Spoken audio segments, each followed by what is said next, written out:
Assalomu alaykum aziz o'quvchim. Bugun biz eng ko'p ishlatiladigan koreys tilidagi yordamchi qo'shimchalardan bir nechtasini ko'rib o'tamiz. Mana ularni yuqorida tablitsa holida qoldirdim. Ularni bemalol ko'rib o'rganib olishingiz mumkin.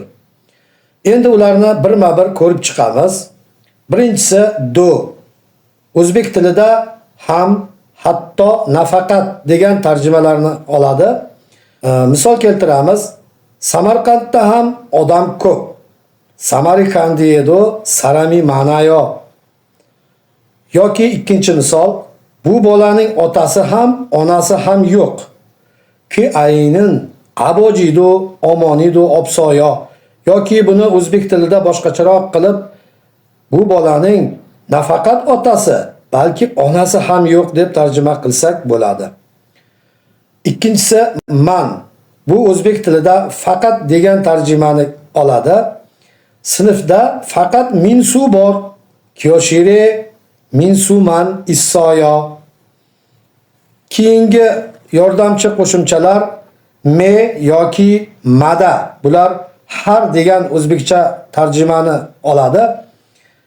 Birinchisi me deganda xitoycha so'zlar bilan ishlatiladi. Ikkinchi mada esa koreyscha so'zlar bilan ishlatiladi. Keyingi darslarda qanday so'zlar xitoycha so'zlar, qanday so'zlar koreyscha so'zlar, bularni farqlab olamiz. Yil xitoycha atama bilan neon. Demak biz meni tanlaymiz, ishlatamiz. Koreyscha atama bilan esa he. Demak biz unga mada, ya'ni har so'zini anglatadigan qo'shimcha bilan ishlatamiz. Endi misolga e'tibor beramiz. Chonin hemada yoki menyon hanguge kayo. Men har yili Koreyaga boraman. Keyingi yordamchi qo'shimchamiz choron. O'zbek tilida xuddi, kabi, o'xshab deb tarjima qilinadi. Misol keltiramiz. Bu bola kattalar kabi gapiryapti. I ayiga orin chorom mareyo. Keyingi qo'shimchamiz puto dan vaqtga nisbatan. Eso o'rin joy nomlariga qo'shib ishlatiladigan dan qo'shimchasi.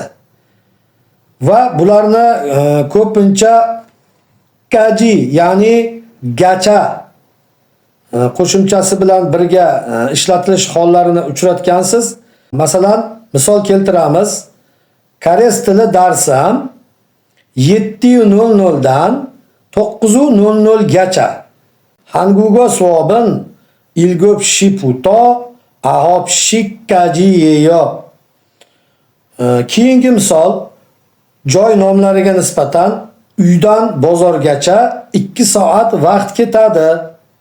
Chiveso shijankaji tushigan kolyoyo. Keyingi qo'shimchamiz na, ina yoki deb tarjima qilinadi. Agar so'zda patchim bo'lsa, undosh bilan tugasa, ina holatida qo'shiladi.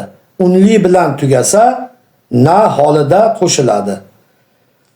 Masalan, kelasi yil Koreyaga yoki Yaponiyaga borishni xohlayman. Nenyone hangugina ilbone kago shippoyo. Yoki na holatida ham misol keltirib qo'yaman. Chonin meil achchime saguana podoril mogoyo. Men har kun ertalab olma yoki uzum yeyman. Keyingi qo'shimchamiz poda. O'zbek tilida dan ko'ra deb tarjima qilinadi.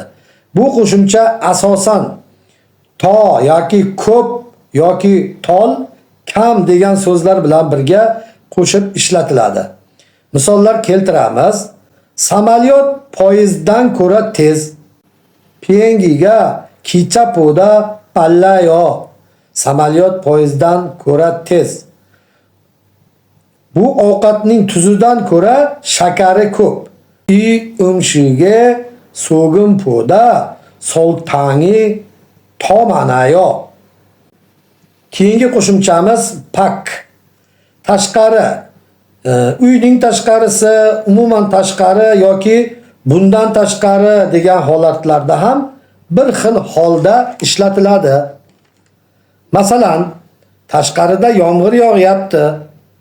Pakkenin pigam deryoyo. Yoki uyda mendan tashqari odam yo'q. Chibe na pakke sarami obsoyo. Keyingi qo'shimchamiz tarin, ya'ni boshqa. Masalan, yuqoridagi hozirgina ko'rgan misolimizga yuzlanamiz. Uyda mendan tashqari boshqa odam yo'q. Chibe na pakke tarin sarami obsoyo. Tushunarli bo'ldi deb o'ylayman aziz o'quvchim. Keyingi mavzularda ko'rishguncha xayr, sog', salomat bo'linglar.